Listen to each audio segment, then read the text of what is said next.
Playoffs last night. Heat, Celtics, Jason Tatum, the C's, Tyler Hero, the Heat. Game 2, Celtics up 1-0. We picked this game up in the first quarter, and it was the C's rolling.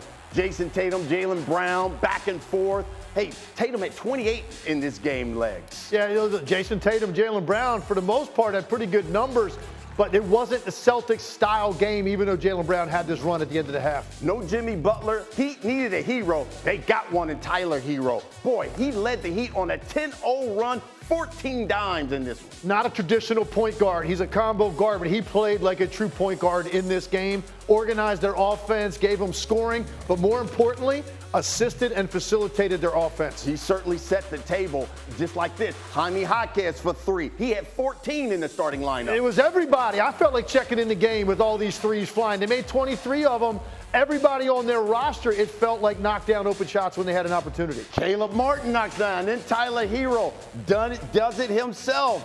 He had 23, 14 assists. He leads them to a victory, 111-101. So now that this series is all tied up at 1 game apiece, your biggest takeaway when you see how the Heat took game 2 in Boston? First of all the credit in the world to Erik Spoelstra for getting this team mentally ready to believe first. You know, you're talking about playing the 1 seed that won 64 games. You also don't have Jimmy Butler. You go in there down 0-1. You got blasted in the first game, and you come out with this level of belief and certainty the way you operated offensively.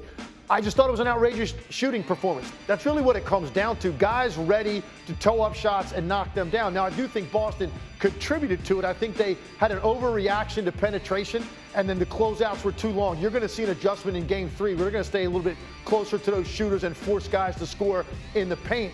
So I think Miami could have a problem doing that. And I think Boston was a little bit too ISO heavy offensively, so they contributed to it.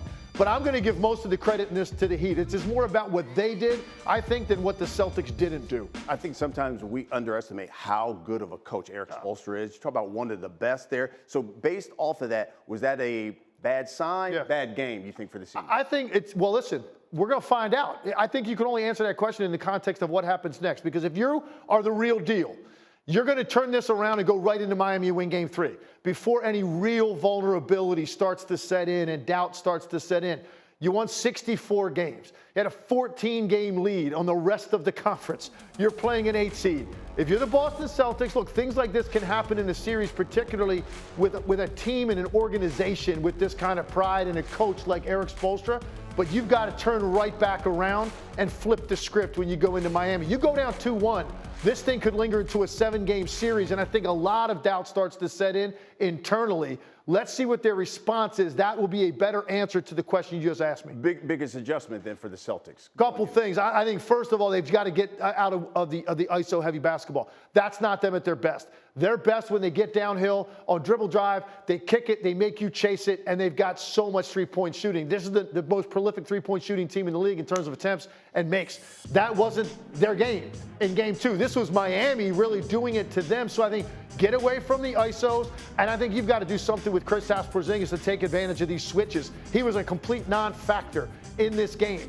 Reason you go out and get Drew Holiday and Kristaps Porzingis is for the playoff stretch, right? Because you've got too much versatility. Neither of those guys really had any impact in this game offensively, but particularly Porzingis. If the Heat are going to switch all these ball screens, you've got to take advantage of that by getting into the mid-post and making them pay for playing smaller guys on it. Legs, Celtics in trouble against Miami. Is that fact or fiction? I'm going to say fiction. 1 game is not trouble. 1 game should be smelling salts for the Boston Celtics. That's really all it should be. You got our attention.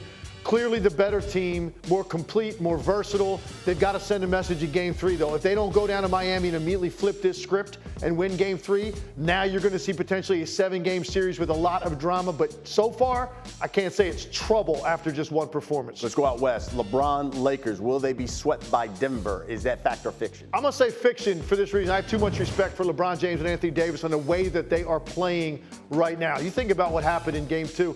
They controlled that game for 85% of the game. They just could not close and they ran into a team that's a buzzsaw in clutch time situations. But the Lakers controlled the game, and they really got to their spots, ran their offense the way they needed to. I expect the Lakers changing venues to get at least one game at home. I know you heard Joel Embiid. Embiid and the Sixers can still win the series against the Knicks. Is that fact or fiction? I got to say fiction, the way Embiid looks. It really comes down to that. I mean, I can't deny what I'm seeing. He just does not have the defensive mobility.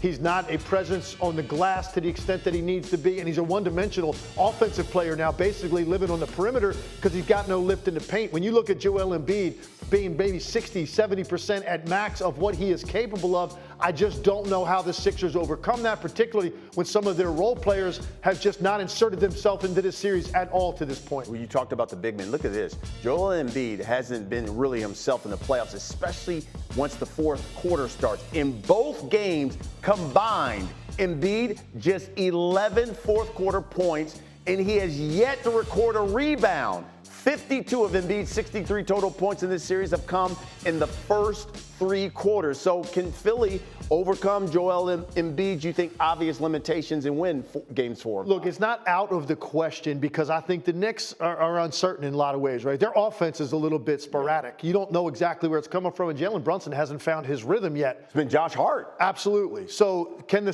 Sixers do it? Yes, but when I look at Joel Embiid, I just don't know how you operate your offense the way you did all season when he's relegated to the way he looks in the second halves of these games. Now, look, he had an extra day off. Does that make him look better at the start of the game? Potentially. He might come out and be dominant in the first quarter, but as the game goes on, that is when we have seen Joel Embiid, the look on his face, the stiffness in the leg, the way he's changing ends of the floor. He's just not the same player. And he occupies really one area of the floor on the other end. Now, look, it's going to take this. Kelly Oubre, Buddy Hield, Nicholas Batum, Kyle Lowry. Those are the guys that are going to have to step up and really give them a boost, and that just hasn't been the case so far in the first two games. I think I'm pretty confident what Maxi's going to look like. He is a legitimate star. Embiid's health is the single biggest question mark in this series. So can they do it? Yes. Is it likely? No, not the way he looks. Yeah, you went and got Buddy Hield for shooting. You haven't seen it yet. Tobias Harris, you'd like to see him step up as well. Finish this sentence then for me. Philly will win game 3 if they can continue to – if Philly or the Knicks? Philly.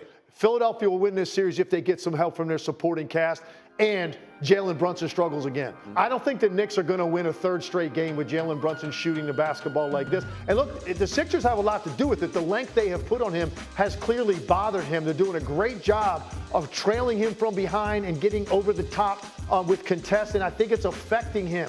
He's getting to his spots, but these aren't clean looks. If he struggles again in game 3, Sixers are going to win the game. Question is, do you expect Jalen Brunson in the year he's had to do that 3 straight games? That's a big one. And then the Sixers have to get some help from the guys I just mentioned. Yeah, we'll see what happens. By the way, NBA playoffs tomorrow. You got the Pacers. They're hosting the Bucks. It's at 5:30 Eastern. And then Clippers visiting the Mavs. And we'll cap the night with Timberwolves Suns. The Countdown Crew begins our coverage 5 Eastern on ESPN and the app.